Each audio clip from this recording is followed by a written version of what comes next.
Welcome to book. இன்றைய தமிழ் வகுப்புல சுரதா தொடர்பான செய்திகளை தான் டீட்டெயில்டா நம்ம பார்க்க போறோம். முதல்ல சுரதா தொடர்பான செய்திகள், அவர் இயற்றிய பாடல்கள் நம்மளுடைய ஸ்கூல் புக்ல எங்கெல்லாம் கொடுத்திருக்காங்கிறத பாத்திரலாம். அதுக்கடுத்து ஒவ்வொரு பாடலுக்கான விளக்கம் என்னங்கிறதையும் பார்க்கலாம். நியூ புக்கை பொறுத்த வரைக்கும் உங்களுக்கு 7th ஸ்டாண்டர்ட் டேர்ம் 1 புக்ல காடு அப்படிங்கிற தலைப்பின் கீழே ஒரு 6 பாடல்கள், சின்ன சின்னதா 6 கன்னிகள் கொடுத்திருப்பாங்க. அதுக்கடுத்து பாத்தீங்க அப்படின்னா 12th ஸ்டாண்டர்ட் பொது தமிழ் புத்தகத்துல கொடுத்திருப்பாங்க. அதாவது அட்வான்ஸ்டு தமிழ் கிடையாது, சிறப்பு தமிழ் புக் கிடையாது, பொது தமிழ் புக்ல 12th ஸ்டாண்டர்ட்ல இதில் வெற்றி பெற அப்படிங்கிற தலைப்பின் கீழே ஒரு 5 பாடல்கள் நம்மளுக்கு கொடுத்திருப்பாங்க. இதுக்கு அடுத்து பாத்தீங்க அப்படின்னா ஓல்டு புக்ல கொடுத்திருக்காங்க. ஓல்டு புக்ல 9th ஸ்டாண்டர்ட் டேர்ம் 2 புக்ல இன்பம் அப்படிங்கிற தலைப்பின் கீழே இவர் இயற்றிய 2 பாடல்கள் இங்க நமக்கு பாடப்பகுதியா கொடுத்திருப்பாங்க. சோ இந்த பாடல்களைத்தான் நம்ம இன்றைய வகுப்புல டீட்டெயில்டா பார்க்க போறோம். ஃபர்ஸ்ட் 7th ஸ்டாண்டர்ட் டேர்ம் 1 புக்ல கொடுத்திருக்கக்கூடிய காடு அப்படிங்கிற தலைப்பை பார்க்கலாம். இங்க நுழையும் முன் கொடுத்திருப்பாங்க, எப்பவும் சொல்றதேதான், இதையும் சேர்த்து படிச்சுக்கோங்க. காடும் கடலும் நமக்கு எப்போதும் காட்சிக்கு இன்பம் தருபவை. அப்ப ஒரு காட்டையும், அதாவது அழகா பசுமையா இருக்கக்கூடிய ஒரு காட்டை பார்க்கும் பொழுதும் சரி, நீல நிறமாக பறந்து விரிந்து இருக்கக்கூடிய அந்த கடலை பார்க்கும் பொழுதும் நம்மளுக்கு என்ன இருக்கும், நம்மளுக்குள்ள மனசுக்குள்ள ஒரு இன்பமானது தோன்றும். அது நம்மளையே அறியாம தோன்றக்கூடிய ஒரு விஷயம். ஒரு நாட்டின் வளம் அந்த நாட்டின் மொத்த நிலப்பரப்பில் அமைந்துள்ள காடுகளின் அளவை பொறுத்தே மதிப்பிடப்படுகிறது. அதாவது ஒரு நாட்டுடைய வளம் அப்படிங்கிறது அந்த நாட்டுல இருக்கக்கூடிய காடுகளை பொறுத்து தான். ஏன்னா காடுகள்ல இருந்து பல பொருட்கள் நமக்கு கிடைக்குது. சோ அப்படிங்கும் பொழுது அது எல்லாமே வளங்கள் தான். அப்ப அந்த நாட்டுல இருக்கக்கூடிய வளங்களை பொறுத்துத்தான், அதாவது அங்க இருக்கக்கூடிய காடுகளை பொறுத்துத்தான் அந்த நாட்டுடைய வளத்தையே தீர்மானிக்கிறாங்க. அதனால்தான் காட்டின் வளமே நாட்டின் வளம் என்று அறிஞர்கள் கூறுகின்றனர். காட்டையும் காட்டின் குளிர்ச்சியையும் காட்டு விலங்குகளின் கொண்டாட்டங்களையும் கவிதை வழி அறிவோம் அப்படின்றாங்க. அதாவது ஒரு காடை பற்றியும் அந்த காட்டுக்குள்ள இருக்கக்கூடிய அந்த விலங்குகளை பற்றியும் அந்த காடு எவ்வளவு குளிர்ச்சியை நமக்கு தரக்கூடியது அப்படிங்கிறதையும் இங்க சுரதா அவர்கள் இயற்றின பாடல்கள் மூலமா நம்ம அறிஞ்சுக்கலாம் அப்படின்றாங்க. முதல் பாடல், கார்த்திகை தீபம் என காடெல்லாம் பூத்திருக்கும் பார்த்திட வேண்டுமடி கிளியே பார்வை குளிருமடி அப்படின்றாங்க. இந்த இடத்துல கிளி அப்படின்னு ஒரு பெண்ணை, ஒரு அழகான பெண்ணை கிளியாக, அதாவது கிளி எப்படி அழகாக இருக்கிறதோ அப்படிப்பட்ட கிளி போன்ற ஒரு பெண்ணை பார்த்து கூறக்கூடியதாக அமைந்திருக்கிறது பாடல்கள். இதுல முதல் வரியில என்ன கொடுத்திருக்காங்க, கார்த்திகை தீபம். கார்த்திகை தீபம், அந்த தீபம் ஏற்றின உடனே எவ்வளவு பிரகாசமாக ஒளிக்கும், நல்லா எல்லோ கலர்ல, எல்லோ அண்ட் ரெட் கலர் வர மாதிரி ஒரு மாதிரி பிரகாசமாக மின்னும் அல்லவா. சோ அந்த மாதிரி கார்த்திகை தீபம் எப்படி ஒளிருமோ அந்த மாதிரி இந்த காட்டில் இருக்கக்கூடிய காடெல்லாம் பூத்திருக்கும் அப்படின்றாங்க. காட்டில் இருக்கக்கூடிய மரங்களில் எல்லாம் பூக்களானது பூத்திருக்கிறது. இதை பார்க்கும்போது நல்லா பளிச்சுன்னு ஒரு தீபம் ஏத்துன மாதிரி இருக்கா. சோ அதுதான் இந்த இடத்துல குறிப்பிட்டிருக்காங்க. கார்த்திகை தீபம் என காடெல்லாம் பூக்கள் பூத்திருக்கின்றது, பார்த்திட வேண்டுமடி. சோ இப்படிப்பட்ட ஒரு காட்சியினை நீ பார்க்க வேண்டுமடி. எதற்காக? பார்வை குளிருமடி. அதாவது நீ பார்த்த அப்படின்னா இதனால் உனக்கு பார்வை, அதாவது கண்ணுக்கு குளிர்ச்சியா இருக்குன்னு சொல்லவும் இல்லை, அழகான காட்சிகளை பார்க்கும் பொழுது. அதுதான் இந்த இடத்துல குறிப்பிட்டிருக்காங்க. சோ அப்ப அந்த பார்க்கும் பொழுது அது கண்ணிற்கு குளிர்ச்சியாக இருக்கும், ஒரு உங்களுடைய மனதிலே ஒரு இன்பத்தை ஊட்டக்கூடியது. அப்படிப்பட்ட காட்சியை நீ பார்க்க வேண்டும் பெண்ணே அப்படின்றாங்க. அதுதான் அடுத்தது, காடு பொருள் கொடுக்கும் காய்கனி ஈன்றெடுக்கும் கூடி கழித்திடவே கிளியே குளிர்ந்த நிழல் கொடுக்கும் அப்படின்றாங்க. அதாவது காடானது பொருள் கொடுக்கும், பல வகையான பொருட்களை நமக்கு கொடுக்கும். விறகு கொடுக்கும், அடுத்தது மரங்கள் கொடுக்கும், பூக்கள் கொடுக்கும், கனிகள் கொடுக்கும். இந்த மாதிரி பல வகையான பொருட்களை நமக்கு கொடுக்கக்கூடியதுதான் இந்த காடு. காய்கனி ஈன்றெடுக்கும் அப்படின்றாங்க. காய்களையும் கனிகளையும் இந்த மரங்களிலே தரக்கூடியது. ஈன்று அப்படின்னா தருவது அப்படின்னு அர்த்தம். அப்ப ஒரு காட்டில் இருக்கக்கூடிய மரங்கள் நமக்கு என்னென்னலாம் கொடுக்கும், காய் கனிகளை எல்லாம் கொடுக்கும். இந்த மாதிரி பல வகையான பொருட்களை கொடுக்கக்கூடியதுதான் காடு. அப்படிப்பட்ட இந்த காடானது கூடி கழித்திடவே, நாம் அனைவரும் கூடி மகிழ்ந்திட குளிர்ந்த நிழலையும் கொடுக்கும் அப்படின்றாங்க. நல்லா குளிர்ச்சி பொருந்தின நிழலையும், நல்ல வெயில் காலத்துல கூட நீங்க காட்டு வழியா போனீங்கன்னா நல்லா குளிர்ச்சியா இருக்கும். அது மட்டும் இல்லாம உங்களுக்கு அது என்னத்தை கொடுக்கும், நிழலையும் கொடுக்கும். அப்ப கூடி மகிழ்ந்திட நிழலை கொடுக்கும் அப்படின்றாங்க. கிளியே குளிர்ந்து நிழலை கொடுக்கும். புரிஞ்சுதா? அடுத்தது மூன்றாவது கன்னி, குரங்கு குடியிருக்கும் கொம்பில் கனி பறிக்கும், மரங்கள் வெயில் மறைக்கும், கிளியே வழியில் தடை இருக்கும் அப்படின்றாங்க. குரங்கு குடியிருக்கும், இந்த காட்டிலே வந்து குடியிருக்கல்னா அந்த காட்டுல தங்கி இருக்கிறதுன்னு அர்த்தம். அப்ப குரங்குகள்லாம் எங்கதான் தங்கி இருக்கும்? காடுகள்ல. அப்ப இந்த காட்டில் தங்கி இருக்கக்கூடிய அந்த குரங்கானது என்ன பண்ணும் அப்படின்னா, இந்த மரத்துடைய நுனியில இருக்கக்கூடிய கனிகளை எல்லாம் பறித்து உணவாக உட்கொள்ளும் அப்படின்றாங்க. அதுதான் இங்க கொடுத்திருக்காங்க. குரங்கு குடியிருக்கக்கூடிய அந்த காட்டில் உள்ள மரங்களின் கொம்புகளில், கொம்புனா கிளை, அந்த கிளைகளில் இருக்கக்கூடிய கனிகளை எல்லாம் பறித்து உண்ணும். அடுத்தது, மரங்கள் வெயில் மறைக்கும், கிளியே வழியில் தடை இருக்கும் அப்படின்றாங்க. மரமானது இருந்துச்சு அப்படின்னா அந்த வெயிலை தடுத்து நம்மளுக்கு என்ன கொடுக்கும்? நிழலை கொடுக்கும் அப்படின்னு. சோ அதுதான் மரங்கள் வெயில் மறைக்கும், கிளியே பெண்ணே வழியில் தடை இருக்கும். ஒருவேளை நம்ம காட்டு பாதை வழியா போறோம் அப்படின்னா அந்த பாதையில பல தடைகள் வந்து நமக்கு இருக்கும். முற்களா இருக்கலாம், விலங்குகள் வரலாம். சோ இந்த மாதிரி பல வகையான தடைகள் வந்து இருக்கும் அந்த அப்படிப்பட்ட அந்த காட்டிலே அப்படின்றாங்க. அடுத்தது, பச்சை மயில் நடிக்கும், பன்றி கிழங்கெடுக்கும், நச்சரவம் கலங்கும், கிளியே நரியெல்லாம் ஊளையிடும். அந்த காட்டினிலே பச்சை பசுமையாக, அதாவது பசுமையான கலர்ல இருக்கக்கூடிய அந்த மயிலானது தன்னுடைய தோகையை விரித்து நடித்து காட்டுமாம், ஆடுமாம். சோ அதுதான் பச்சை மயில் நடிக்கும். பன்றி கிழங்கெடுக்கும். சோ இந்த காட்டில் வாழக்கூடிய பன்றிகள் என்ன பண்ணும்னா, மண்ணுக்குள்ள இருக்கக்கூடிய கிழங்கெல்லாம் தோண்டி எடுத்து சாப்பிடும். பன்றிகளுக்கு வந்து கிழங்கு வந்து ஒரு இன்றியமையாத உணவுனே சொல்லலாம். கிழங்குகளை தான் விரும்பி சாப்பிடும். சோ அதனால கிழங்குகளுக்காக என்ன பண்ணும்னா, பன்றிகள் நிலத்தில் இருக்கக்கூடிய அந்த கிழங்குகளை எல்லாம் அகழ்ந்து எடுக்கும்னா தோண்டி எடுக்கும் அப்படின்னு அர்த்தம். அப்ப பச்சை மயில் இங்கு நடனம் ஆடி நாடகம் நடித்து காட்டும். அடுத்தது, இங்க இருக்கு இந்த காட்டிலே இருக்கக்கூடிய பன்றிகள் எல்லாம் கிழங்குகளை அகழ்ந்து எடுக்கும், நிலத்தில் இருக்கிறது. இதெல்லாம் பார்த்துக்கிட்டு இருக்கக்கூடிய அந்த பாம்பிற்கு, அதாவது நச்சு அரவம் அப்படின்னா என்னன்னா, நச்சு கூட்டல் அரவம்னு பிரிக்கலாம். அரவம்னா என்னது? பாம்பு. சோ அப்ப நச்சரவம் அப்படிங்கும் பொழுது இந்த நஞ்சு இருக்கக்கூடிய இந்த பாம்புகளுக்கு கலக்குமா. இந்த பச்சை மயில்களும் பன்றி கிழங்கெடுக்கிறதையும் பார்க்கக்கூடிய இந்த பாம்புகளுக்கு பயமா இருக்குமா. ஏன் அப்படின்னா, மயிலானது பாம்பை கொத்திட்டு போய் உணவா எடுத்துக்கும். சோ அதனாலதான் இந்த இடத்துல பாம்புகளானது இதனை பார்த்து கலக்கம் கொள்ளும் அப்படின்றாங்க. நச்சரவம் கலங்கும், அதானது இந்த பாம்பானது கலக்கமுடையும். கிளியே நரியெல்லாம் ஊளையிடும், பெண்ணே, அதாவது கிளி போன்று இருக்கக்கூடிய பெண்ணை இந்த காட்டில் உள்ள நரிகள் எல்லாம் என்ன பண்ணும்? ஊளையிடும் அப்படின்றாங்க. புரிஞ்சுதா? அடுத்தது, அதிமதுரத்து தலையை யானைகள் தின்றபடி புதுநடை போடுமடி, கிளியே பூங்குயில் கூவுமடி அப்படின்றாங்க. அதிமதுரத்து தலையை, அதிமதுரம் அப்படின்னா அதிமதுரத்து அப்படின்னா சுவை மிகுந்திருக்கக்கூடியது அப்படின்னு பொருள். அப்ப சுவை மிகுந்திருக்கக்கூடிய தலைகளை எல்லாம் யானைகள் வந்து தின்றபடியாக புது நடையை போட்டு நடக்குமா. அது ஒரு மாதிரி நடந்து போகுமா.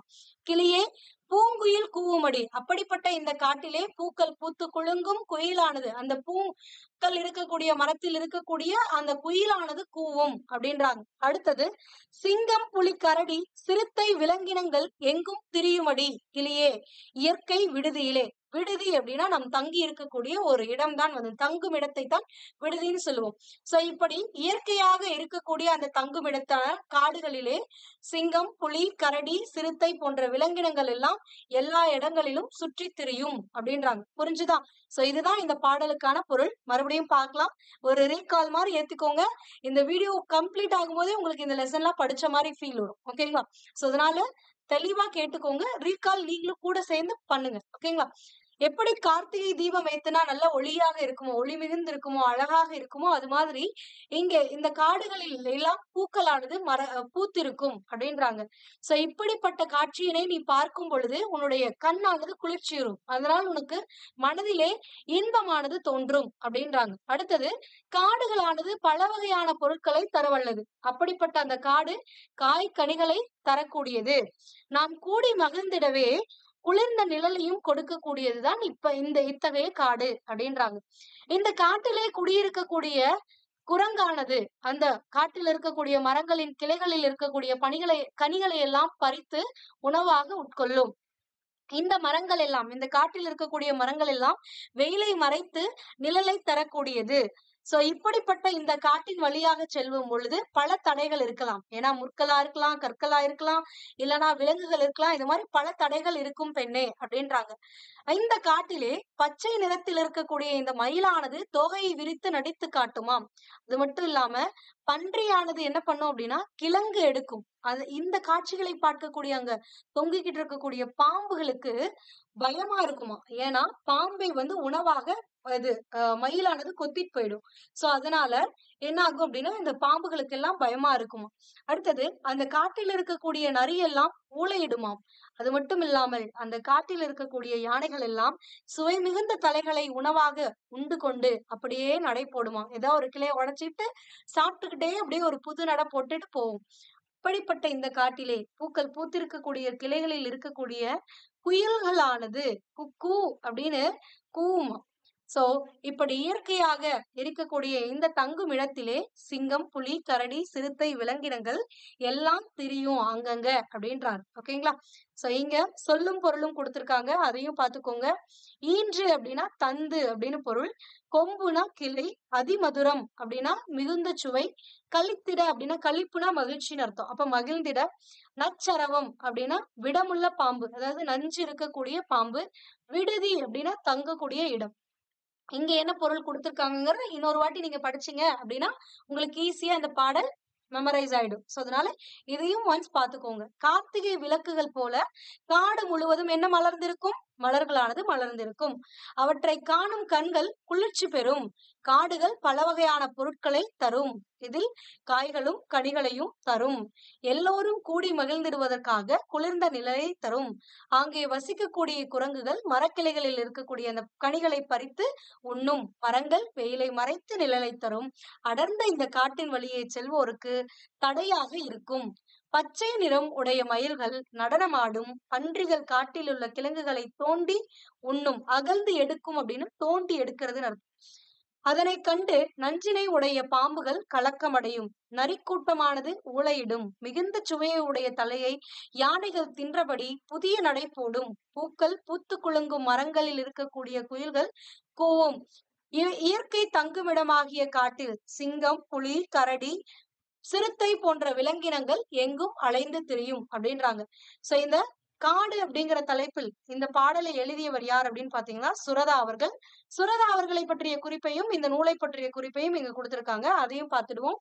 சுரதாவுடைய இயற்பெயர் என்ன அப்படின்னு பாத்தீங்கன்னா ராஜகோபாலன் அப்படிங்கறதா இவருடைய இயற்பெயர். இயற்பெயர் ரொம்பவே முக்கியம். ஆசிரியர்களையும் அதாவது கவிஞர்களையும் அவர்களுடைய இயற்பெயரோட பொருத்த சொல்லி கேட்பாங்க, நோட் பண்ணி வச்சுக்கோங்க.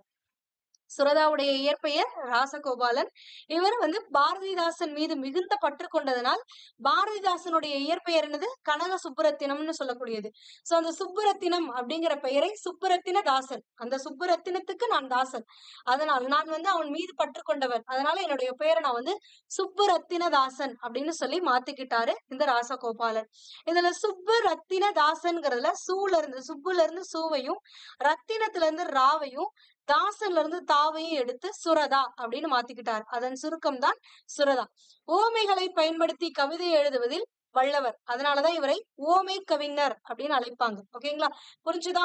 சோ இப்ப ஓமை கவிஞர் யாரை அழைப்பார்கள், இந்த சுரதா அவர்களை அழைப்பார்கள். அமுதும் தேனும், தேன்மலை, துறைமுகம் உள்ளிட்ட பல நூல்களை இயற்றி இருக்காரு. இப்ப நம்ம பார்த்த இந்த பாடலானது தேன்மலை என்னும் நூலில இயற்கை எழில்ங்கிற பகுதியில இருக்கக்கூடிய ஒரு பாடல். இந்த பாடல் வந்து கிளிக்கண்ணி என்னும் பாவகையை சேர்ந்தது. கண்ணி அப்படின்னா உங்களுக்கே தெரியும், 2 அடிகள்ல இருந்துச்சு, 2 அடிகள்ல அடி எதுகை பயின்று வருமாறு இருந்துச்சு அப்படின்னாலே அது வந்து கண்ணி அப்படின்னு சொல்லுவோம்.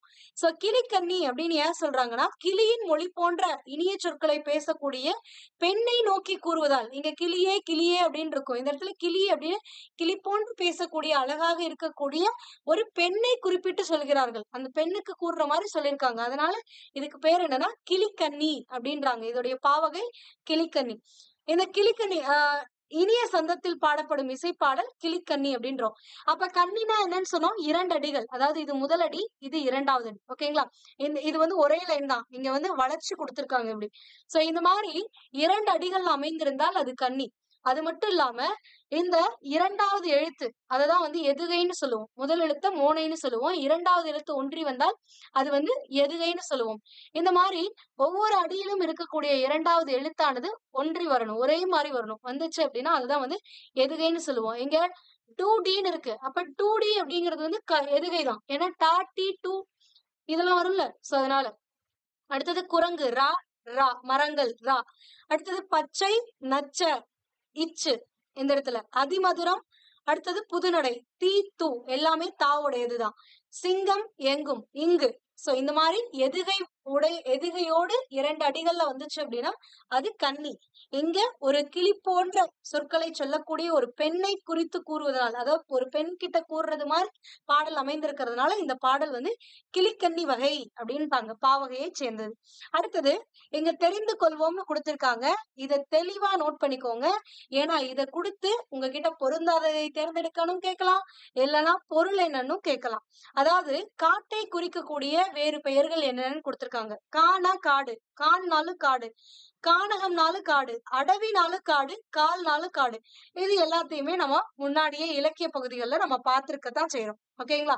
ஆனா இதுக்கு அடுத்து இருக்கக்கூடியது எல்லாமே நம்மளுக்கு புதுசா இருக்கும். அரண், ஆரணி, புறவு, பொற்றை, பொழில், தில்லம், அழுவம், இயவு, பழவம், முளரி, வல்லை, விடர், வியல், வனம் வந்து பார்த்தாச்சு. முதை, மிலை, இரும்பு, சுரம், கொச்சை, பொதி, முழி, அரில், அரள், பதுக்கை, கணயம் இது எல்லாமே காடு அப்படின்னு பொருள் தரக்கூடிய சொற்கள் அப்படின்றாங்க. ஓகேங்களா? அதுக்கு அடுத்தது இந்த பாடப்பகுதியிலேயே உங்களுக்கு கற்பவை கற்றபின் அப்படிங்கிற பகுதியின் கீழே பாரதியார் அவர்கள் இயற்றின கிளிக்கன்னி பாவகையை சேர்ந்த ஒரு பாடல் இங்க கொடுத்திருக்காங்க. கண்ணினா என்னது? 2 அடி. அது மட்டும் இல்லாம அடி எதுவே இருக்கணும். கிளிக்கன்னி அப்படின்னா கிளி போன்ற சொற்களை பேசக்கூடிய ஒரு பெண்ணை நோக்கி கூறுமாறு பாடப்படுவதுதான் கிளிக்கன்னி அப்படிங்கிறது. இந்த பாடல் வந்து பாரதியாருடைய பாடல். நோட் பண்ணிக்கோங்க. நம்ம ஆல்ரெடி சொன்னோம், பாரதியார் பத்தி தனியா கொடுத்திருக்கக்கூடியது எல்லாத்தையுமே முதல் 3 வகுப்புகள்லயே நம்ம பார்த்தாச்சு. இந்த பகுதியில முதல் 3 வகுப்புகள்ல இருந்தாலும் இந்த கற்பவை கற்றபின்ல கொடுத்திருக்கிறத நம்ம பார்க்கல. ஏன்னா அந்தந்த லெசன்ஸ் வரும்போது பாத்துக்கலாம் அப்படின்னாச்சு. ஓகேங்களா? சோ இங்க கொடுத்திருக்காங்க பாருங்க. நெஞ்சில் உரம் இன்றி அப்படின்றாங்க. நெஞ்சில் உரமின்றி, நேர்மை திறம் இன்றி, வஞ்சனை சொல்வாரடி கிளியே, வாய் சொல்லில் வீரரடி அப்படின்றாங்க. அதாவது நெஞ்சில வலிமை அப்படிங்கிற ஒரு விஷயம் இருக்காது, உரமே இருக்காது. அது மட்டும் இல்லாம அவங்களுடைய மனசுல என்னவும் இருக்காது, நேர்மைங்கிற திறமும் இருக்காது அவர்களிடம். ஆனால் அவர்கள் வஞ்சனை சொல்வார்கள். அப்படிப்பட்டவர்கள் என்ன பண்ணுவாங்க? பொய்யும் தந்திரமும், அதாவது பொய்யாகவும் நிறைய பொய்களை சொல்லுவாங்க, தந்திரமா பேசுவாங்க. அததான் சொல்றாங்க. ஆனா அவங்க வெறும் வாய் சொல் வீரரடி, எதுவும் அவங்க சொல்லக்கூடிய சொல்ல அவங்களே ஃபாலோ எல்லாம் பண்ண மாட்டாங்க. இந்த மக்களை மயக்குவதற்காக, அவர்களை தன்வசம் கொள்வதற்காக தந்திரமாக ஒரு சில மொழிகளை கூறுவார்கள். அதுதான் வஞ்சனை சொல்வாரடி கிளியே, வாய் சொல்லில் வீரர் அப்படின்றாங்க. புரிஞ்சுதா? இதை இவங்க யாரு குறிப்பிடுறாங்கிறது எல்லாரும் அறிந்திருக்கக்கூடியதான். மனசுல உரம் இருக்காது, நேர்மையும் இருக்காது, ஆனா தந்திரமா மக்களை கவர்வார்கள். ஆனா அவங்க வெறும் வாய் சொல் மட்டும்தான் அப்படின்றாங்க. அடுத்தது, கூட்டத்தில் கூடி நின்று கூவி பிதற்றல் அன்றி, நாட்டத்தில் கொல்லாரடி கிளியே, நாளில் மறப்பாரடி அப்படின்றாங்க. கூட்டத்தில் கூடி நின்று, கூட்டத்துல வந்து நல்லா கூடி நின்று கூவி பிதற்றல் அன்றி அப்படின்றாங்க. பிதற்றல் அப்படின்னா உளறுதல், ஆனா பிதற்றல் அன்றி அப்படின்னா உளராம, அதாவது நல்லா தெளிவா பேசுவாங்க, நல்லா மயக்கிற மாதிரி தெளிவா தந்திரமா பேசுவாங்க. கூட்டத்தை கூட்டி நின்னு அந்த கூட்டத்துல கூவுவாங்க. எப்படி? பிதற்றல் இல்லாமல், அதாவது உணரல் இல்லாமல் தெளிவாக இந்த மக்களிடம் பேசுவார்கள். பேசக்கூடிய அவர்களுடைய கருத்துக்களில் அவர்களுக்கே நாட்டம் இருக்காது. அதுதான் நாட்டத்தில் கொல்லாரடி. அவர்கள் பேசக்கூடிய கருத்துக்களை அவர்களே என்ன பண்ண மாட்டாங்க? ஃபாலோ பண்ண மாட்டாங்க. நாட்டம் கொல்லாரடி, மனம் பெறாத, அதாவது கொல்லாதவர் அப்படின்னா அவர்கள் மனம் பெறாதவர்கள். அவர்களுக்கே அந்த கருத்துக்களை ஃபர்ஸ்ட் ஏத்துக்க மாட்டாங்க. சும்மா வாய் பேச்சுக்கு, மத்தவனுக்கு தான் அதெல்லாம். ஓகே. கிளியே, நாளில் மறப்பாரடி. அவன் பேசிட்டு போற பேச்செல்லாம் ஒரு நாள், அன்னைக்கு பேசுற அன்னையோட சரி தெளிவா பேசுவாங்க, ஆனா அன்னையோட மறந்துட்டு போயிட்டே இருப்பாங்க, சொன்னதை செய்ய மாட்டாங்க. ஓகேங்களா? சோ அந்த மாதிரி இருப்பாங்க அப்படின்றாங்க. சோ இதுவும் கிளி அப்படின்னு கிளி போன்ற ஒரு பெண்ணை பார்த்து கூறுவதாக அமைந்திருக்கிறது. அடுத்து பாத்தீங்க அப்படின்னா 12th ஸ்டாண்டர்ட் பொது தமிழ்ல கொடுத்திருக்கக்கூடிய இதில் வெற்றி பெற அப்படிங்கிற பகுதியை பார்க்கலாம். நுழையும் முன் உரைநடை எழுதும் முறையும் கவிதை எழுதும் முறையும் வேறு வேறு. அதாவது உரைநடை வேறு, கவிதை வேறு அப்படிங்கிறத கொடுத்திருக்காங்க. உரைநடை அப்படின்னா என்னன்னா, மக்கள் பேசக்கூடிய எளிய சொற்களை தொடர்களாக அமைவது உரைநடை. அதாவது உரைநடை அப்படின்னா நம்ம இப்ப எப்படி பேசிட்டு இருக்கோமோ அதை அப்படியே எழுதி வச்சிருந்தாங்க அப்படின்னா அதுதான் உரைநடை. ஆனா கவிதை அப்படிங்கிறது அந்த சொற்களை எதுகை, மோனை, இயைபு, முரண், சந்தம் முதலிய தொடைகள் எல்லாம் பயின்று வருமாறு ஒரு யாப்பிலக்கண நெறிகளுக்கு உட்பட்டு அமையக்கூடியதுதான் கவிதை அப்படின்றாங்க. சோ அப்ப எது கவிதை அப்படிங்கிறது, எது உரைநடை, எது கவிதை அப்படிங்கிறத இந்த பாடல் வழியாக சுரதா அவர்கள் விளக்கியிருப்பாங்க. முதல் பாடல், விண்வேறு விண்வெளியில் இயங்குகின்ற வெண்மதியும் செங்கதிரும் முகிலும் வேறு, மண் வேறு மண்ணோடு கலந்திருக்கும் மணல் வேறு, பனித்துளியும் மழையும் வேறு, புன்வேறு வீரர்களின் விழுப்புண் வேறு, புகழ் வேறு செல்வாக்கு வேறு, காணும் கண் வேறு கல்வி கண் வேறு, கற்றார் கவிநடையும் உரைநடையும் வேறு வேறு அப்படின்றாங்க. அதாவது விண் வேறு, விண் அப்படின்னா வானம், வானம் வேற, விண்வெளியில் இயங்குகின்ற வெண்மதியும், வெண்மதினா என்னது, நிலா, செங்கதிர் அப்படின்னா செங்கதிரை உடைய சூரியன், முகில் அப்படின்னா மேகம். சோ இதெல்லாம் வெவ்வேற. இந்த வானம்ங்கிறது வேற, வானத்துல நிலாவும் சூரியனும் இந்த மேகங்களும் இருக்கிறதுனால வானமும் இதெல்லாம் ஒண்ணு கிடையாது. வானம் வேற, இந்த விண்வெளியில இருக்கக்கூடிய இது வானம்ங்கிறது விண், ஒரு குறிப்பிட்ட லேயர்ல இருக்கிறது. அதுக்கு மேல இருக்கிறது விண்வெளி. அந்த விண்வெளியில தான் என்ன இருக்கு உங்களுக்கு, இந்த நிலாவும் சூரியனும் இருக்கிறது. சோ அப்ப இந்த வானம்ங்கிறது வேற, இந்த விண்வெளியில இருக்கக்கூடிய வெண்மதி நிலாவும் கதிரவனும் மேகங்களும் வெவ்வேற, எல்லாம் ஒண்ணு கிடையாது. வானத்துல தோன்றதுனால எல்லாத்தையும் ஒண்ணுன்னு நினைச்சிடக் கூடாது அப்படின்றாங்க. அடுத்தது, மண் வேறு மண்ணோடு கலந்திருக்கும் மணல் வேறு அப்படின்றாங்க. மண்ணு வேற மணல் வேற அப்படின்றாங்க. மண் அப்படிங்கிறது என்னன்னா, இந்த இலை கரிம பொருட்கள் எல்லாம் மக்கி போய் நுண்ணிய துகள்களாக இருக்கக்கூடியதுதான் மண். ஆனா மணல் அப்படிங்கிறது பாறைகள்ல உராய்வு ஏற்படுவதனால சின்ன சின்ன கற்களா நொறுக்கப்படுவதனால் உருவாகக்கூடியதுதான் மணல் அப்படிங்கக்கூடியது. இந்த மண்ணுல அதிக அளவு சத்துக்கள் இருக்கும், எல்லா வகையான ஒரு தாவரம் வளர்வதற்கான அதிக அளவு சத்துக்கள் இருக்கும். ஆனா மணல் அப்படிங்கும் பொழுது மண் கூட்டல் அள் அப்படின்னு பிரிக்கலாம். அப்ப மணல்ல அந்த மாதிரி மண் போன்று இல்லாததுதான் மணல். சோ மணல்ல அந்த மாதிரியான சத்துக்கள் எல்லாம் இருக்காது, குறைவாகத்தான் இருக்கும். பாறை கனிமங்கள் இருக்கக்கூடிய சத்துக்கள் என்னவோ அது மட்டும்தான் இருக்குமே தவிர கரிம சத்துக்கள் எல்லாமே இருக்காது அப்படின்றோம். சோ அதனாலதான் மண்ணு வேற மணல்ங்கிறது வேற. மணல்ங்கிறது சின்ன சின்ன ஒரு கிரைன்ஸ் கொஞ்சம் பெருசா இருக்கும். ஆனா மணல்ங்கிறது நுண்ணிய மண் அப்படிங்கிறது நுண்ணிய துகள்களா இருக்கக்கூடியது. பனித்துளியும் மழையும் வேறு, ரெண்டுமே நீர் தான். அதாவது மழைங்கிறதும் நீர் தான், பனித்துளிங்கிறது என்னதான் நீர் தான், டிஃப்ரெண்ட் ஃபார்ம். பட் ஆனா அதுதான் மென்ஷன் பண்றாங்க. பனித்துளிங்கிறது வேற, மழைங்கிறது வேற. ரெண்டும் ஒன்னா இருந்தா ரெண்டையும் நம்ம என்னன்னே சொல்லிருப்போம், மழைப்பொழிவு அப்படின்னே எடுத்திருப்போம். ஆனா நம்ம என்ன சொல்றோம், மழைப்பொழிவுன்னு சொல்ல மாட்டோம், பனிப்பொழிவுன்னு சொல்லுவோம். சோ அப்ப பனித்துளி வேற, மழைங்கிறது வேற. புண் வேறு வீரர்களின் விழுப்புண் வேறு அப்படின்றாங்க. நம்ம சாதாரணமா அடையக்கூடிய காயங்கள், இப்ப ஏதாவது ஒரு வேலை செஞ்சுக்கிட்டு இருக்கீங்க, அப்ப எது மேலயோ தவறி மோதிட்டீங்க, மோது ஏற்படக்கூடிய காயம் அப்படிங்கறத புண் அப்படின்னு சொல்லலாம். அப்ப அந்த புண்ணு வேற, வீரர்களுடைய விழுப்புண் அப்படிங்கிறது போர்க்களத்துல அவர்கள் பகைவர்களோட போரிடும் பொழுது அடையக்கூடிய புண். அந்த புண் புகழை தரக்கூடிய ஒரு புண். சோ அது புகழ் மிகுந்த புண். ஆனா நம்ம சாதாரணமா இடிச்சுக்கிட்டு புண்ணாகிறது இது ஒரு வேற ஒரு விதமான புண். ஓகேங்களா? சோ அதான் இந்த புண் வேற, வீரர்கள் போர்க்களத்தில் பெறக்கூடிய அந்த புகழ்மிக்க விழுப்புண் வேறு அப்படின்றாங்க. புகழ் வேறு செல்வாக்கு வேறு. இன்னும் ரெண்டு ஒண்ணுதானா, என்ன புதுசா சொல்றாங்க அப்படின்னு தோணும். புகழ் அப்படிங்கிறது நம்ம கிட்ட இருக்கக்கூடிய திறமைகளால், நம்ம கிட்ட இருக்கக்கூடிய அறிவால் நமக்கு கிடைக்கக்கூடியது, பிறர் நம்மை புகழ்ந்து பேசுவதுதான் புகழ் அப்படின்றது. ஆனா செல்வாக்கு அப்படிங்கிறது பண பலத்தால் நாம் இந்த சமூகத்துல முன்னாடி இருக்கிற மாதிரி ஒரு தோற்றம் இருக்கும் பாருங்க, அதுதான் செல்வாக்கு அப்படிங்கிறது. அதுதான் புகழ் வேற, செல்வாக்கு வேற. செல்வாக்கு அப்படிங்கிறது பணத்தால் வந்த புகழ். ஆனா புகழ் அப்படிங்கிறது திறமையால், உங்களிடம் இருக்கக்கூடிய அறிவினால், கலையினால் வரக்கூடியது அப்படின்னு அர்த்தம். காணும் கண் வேறு, கல்வி கண் வேறு அப்படின்றாங்க. அதாவது நம்ம கிட்ட இருக்கக்கூடிய கண் வேறு, கல்வி கற்றவர்கள் பார்க்கக்கூடிய பார்வை வேறு அப்படின்றாங்க. அதுதான். சோ சாதாரணமா நம்ம ஒரு மாதிரி பார்ப்போம். ஆனா அறிவுடைய சான்றோர்கள், கல்வியை கற்ற சான்றோர்கள், அறிவுடைய சான்றோர்கள் ஒரு விஷயத்த வேற மாதிரி பார்ப்பாங்க. அதுதான் ரெண்டு கண்ணுக்கும் இருக்கக்கூடிய வித்தியாசம் அப்படின்றாங்க. அப்போ சாதாரண கண் வேறு, கல்வியை கற்றிருப்பவர்கள் பெற்றிருக்கக்கூடிய கண் வேறு அப்படின்றாங்க. புரியுதா? அதாவது அறிவு கண்ணாக இருக்கும். அவர்கள் ஒரு விஷயத்த ஆராய்ந்து அறிந்து பார்ப்பார்கள். நம்ம சாதாரணமான ஒரு நிகழ்வுன்னு பார்ப்போம். ஆனா அந்த சாதாரண நிகழ்வுகளில் எவ்வளவு நுட்பங்கள் இருக்கின்றது அப்படிங்கறது அறிவுடையவர்கள், அதாவது அறிவை பெற்றவர்கள், கல்வியை கற்றுக்கொண்டவர்கள் கிட்ட இருக்கக்கூடியது. அப்ப கல்வி கண் அப்படிங்கும் பொழுது செவிச்செல்வத்தால் கற்றதை கூட கல்வி கண்ணு தான் சொல்லலாம். ஏன்னா பள்ளிக்கூடம் போனாதான் கல்வியும் கிடையாது. கல்வி அப்படிங்கிறது பல வகையில நமக்கு சேரும். ஓகேங்களா?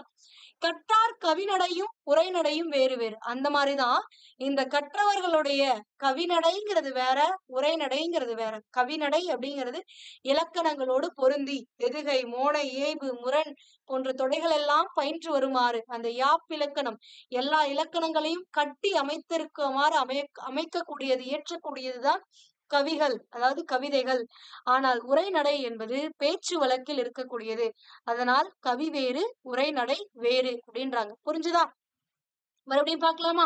சோ வானம் வேறு, வானத்தில் தோன்றக்கூடிய வெண்மதியும் கதிரவனும் மேகங்களும் வெவ்வேறு.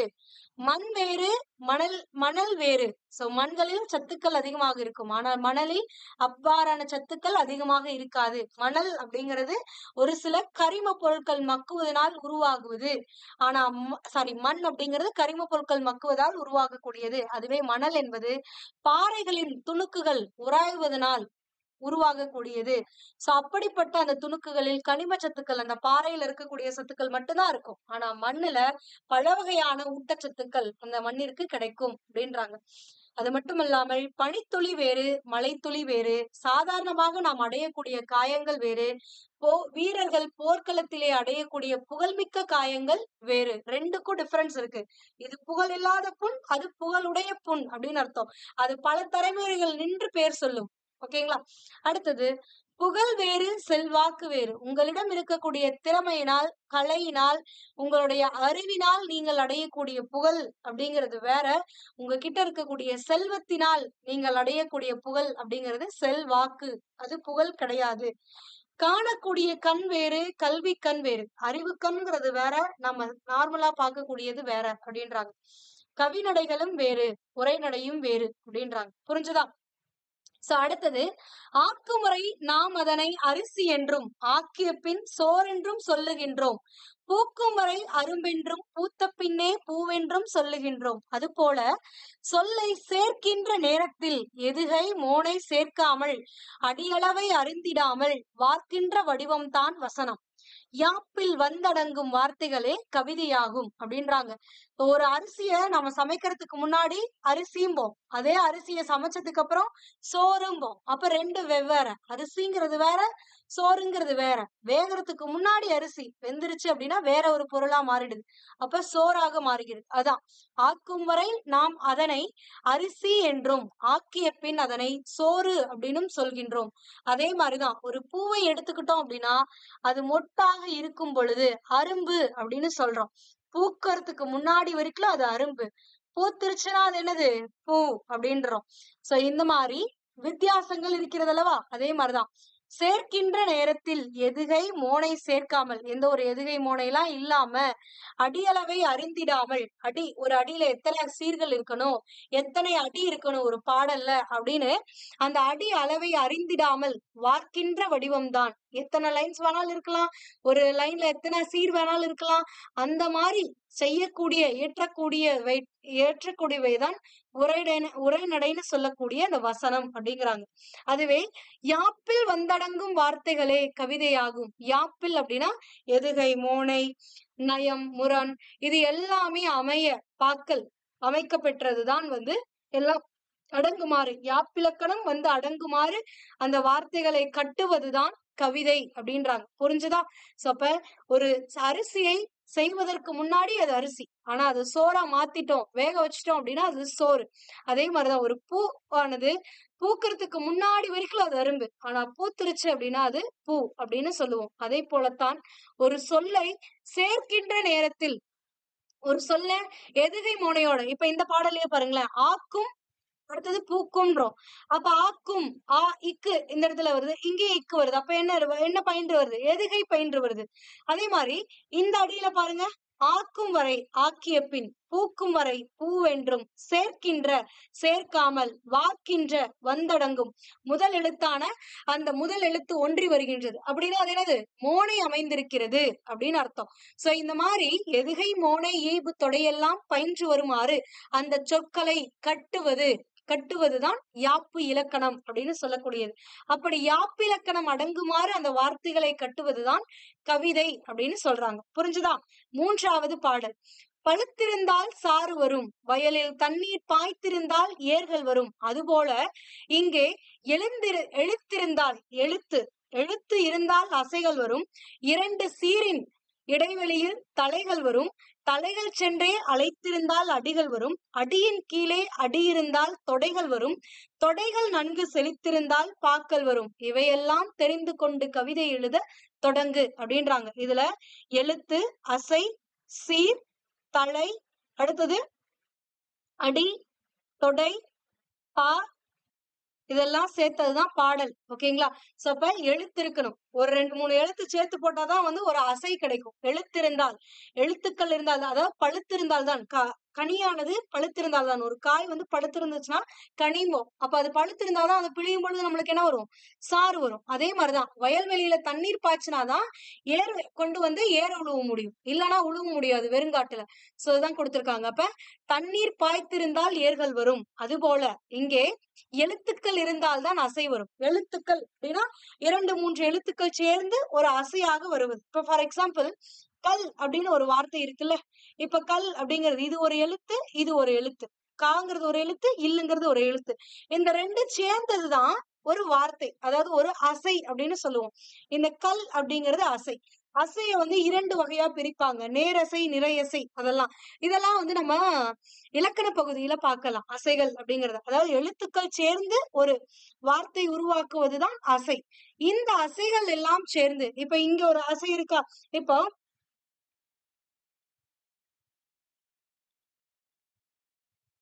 கற்க கசடர அப்படின்னு எழுதுறேன். கசடர. ஓகேங்களா? சோ இப்படி எழுதும் பொழுது கற்க அப்படிங்கிறது ஒரு அசை, கசடர அப்படிங்கிறது ஒரு அசை. அப்ப கற்க அப்படிங்கிறதுல எழுத்துக்கள் சேர்ந்ததுனாலதான் என்ன ஆகுது? அசையாகுது. அப்ப இதுலயும் அசை பிரிப்பாங்க. சோ இதுல ஒரு குறிலும் அதோட ஒரு மெய்யெழுத்தும் வந்துச்சு அப்படின்னா அது நேரசை அப்படின்னு சொல்லுவாங்க. அதே ஒரு குறில் தனியா இருந்துச்சுன்னா அதையும் நேரசைன்னு சொல்லுவாங்க. அப்போ இந்த இது இருக்கு பாருங்க, இதுல மட்டும் என்ன இருக்கு அப்படின்னா நேர் இருக்கிறது. அதே மாதிரி கசடர அப்படிங்கறதையும் பிரிப்பாங்க. கச அட டர அப்படின்னு. அப்ப கச அப்படிங்கிறது நிறை, அதாவது 2 குரில்கள் வருதுனால இது நிறை. இதே மாதிரி இதுவும் 2 குரில், இந்த இடத்துல இக்கு வரணும். கசடர கற்பவை அப்படின்னு வரும். அப்ப கசடர அப்படிங்கும் பொழுது 2 குரில் பிளஸ் ஒரு மெய்யெழுத்து வரும் பொழுது அதையும் நிறை அப்படின்னு சொல்லுவாங்க. இதெல்லாம் நம்ம இலக்கணத்துல நான் உங்களுக்கு டீட்டெயில்டா சொல்றேன். ஜஸ்ட் தெரிஞ்சுக்கோங்க. எழுத்துக்கள் சேர்ந்து வருவது என்னது அப்படின்னு பாத்தீங்கன்னா உங்களுக்கு அசை அப்படின்னு சொல்லுவாங்க. இது ஒரு அசை, இது ஒரு அசையெல்லாம் வருதுல. அப்ப இது ஒரு அசை, இது ஒரு அசை, இது ஒரு அசை, இது ஒரு அசை. அப்ப இந்த அசைகளை 2 அசைகளை இணைக்க கூடியதுதான் இடைவெளியில் வரக்கூடியதுதான் என்னன்னா தலைகள் அப்படின்னு சொல்லக்கூடியது. இந்த தலைகள் சென்றே அடுத்த அடி வரும். இந்த மாதிரி போயிட்டு கற்க கசடர கற்பவை கற்றபின் அடுத்த அடியில வந்துரும். நிற்க அதற்கு தக அப்படிம்போமா. சோ அப்ப இந்த நிற்க அதற்கு தக அப்படிங்கிறது இந்த தலை போய் அழைக்கிறதுனால வரக்கூடியது அடுத்த அடி.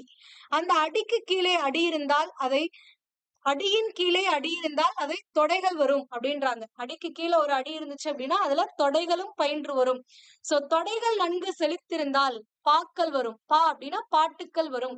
இவற்றையெல்லாம் தெரிந்து கொண்டு, அதாவது இந்த இலக்கணத்தை எல்லாம் தெரிந்து கொண்டு கவி எழுத தொடங்க வேண்டும். இதெல்லாம் அமையுமாறு பாடக்கூடியதுதான் எழுத்து, அசை, சீர், அடி, தொடை, தலை, அது மட்டும் இல்லாம எதுகை, மோனை, ஏய்பு இதெல்லாம் கலந்து வருமாறு இயற்றப்படக்கூடியதுதான் ஒரு கவிதை அப்படின்றாரு.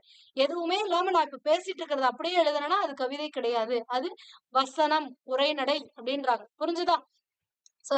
அப்ப எழுத்துக்கள் இருந்தால் அசை வரும். 2 அசைகளுக்கு நடுவிலேதான் என்ன வரும்? 2 சீர்கள், அதாவது அசைகள் எல்லாம் சேர்ந்து சீரும்போம். அந்த சீர்களுக்கு இடைவெளியில் தலைகள் வரும். அந்த தலைகள் சென்றே அடிகள் வரும். அடியின் கீழே அடி இருந்தால் தொடைகள் வரும். தொடைகள் நன்கு செலுத்திருந்தால் நல்ல ஒரு இனிமையான ஒரு பாடல் கிடைக்கும். அந்த பாடல்களை எல்லாம் தெரிந்து கொண்ட பின்புதான் நம்ம அந்த மாதிரிதான் பாடல் அமையணும் அப்படின்னு தெரிந்துக்கிட்டதுக்கு அப்புறம் தான் நம்ம என்ன பண்ணோம், கவி எழுத தொடங்க வேண்டும் அப்படின்றாங்க. அடுத்து பாத்தீங்க அப்படின்னா 4வது பாடல், தேமாவும் புளிமாவும் மரத்தில் காய்க்கும், சீர்களிலும் அக்காய்கள் நன்கு காய்க்கும், ஏமாந்தால் தலை தட்டும், வெள்ளை பாட்டின் இறுதிச் சீர் காசு தரும், செடியில் பூத்த பூ மீது வண்டு வந்து தங்கும், நல்ல புலவர்கள் பாடல்களில் கீர்த்தி தங்கும், சாமானிய மக்களுக்கும் விளங்கும் வண்ணம் தமிழ் கவிதை தர வேண்டும் இந்நாளில் அப்படின்றாங்க. அதாவது இந்த தேமா அப்படின்னா என்னன்னா, தேன் போன்ற மாங்கனி அப்படின்லாம், தேன் போன்ற சுவையுடைய மாங்கனியை தான் தேமா அப்படிங்கிறோம். புளிமா அப்படின்னா புளிக்கக்கூடிய புளிப்பு சுவை இருக்கக்கூடிய மாங்காய்களும் எங்க காய்க்கும், மரத்துல காய்க்கும். அதுதான் இனிமையான இருக்கக்கூடிய காய்களும் மரத்துல காய்க்கும், புளிப்பு சுவையுடைய மாங்காய்களும் அதே மரத்தில் காய்க்கும்.